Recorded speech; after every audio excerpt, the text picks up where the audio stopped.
G'day guys, it's Rob from TAT. Today we're just going to be talking about a new EV charger that we got installed in our workshop.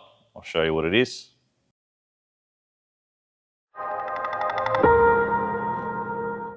So this is the Ocular IQ Commercial 22 kilowatt AC model, and for us it was a bit of a simple decision to make in getting one installed. As we know, EVs are becoming more popular as we go, and there's a chance we may be losing some of our customers or potential future income if we stay away from EVs. So for us, we wanted to be at the forefront to be prepared. It's not a hard decision for us to decide to get this commercial EV charger at our front office. It's a nice little addition to our shop and allows us to show off externally that we are, EV prepared along with our signage. And, depending on your location, you may be able to get an incentive for installing one of these in your workshop.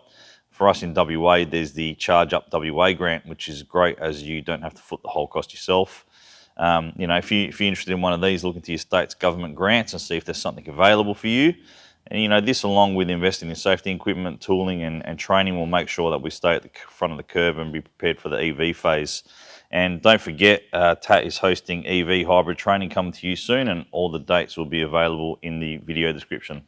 We look forward to seeing you there, and thanks for watching, and see you next time.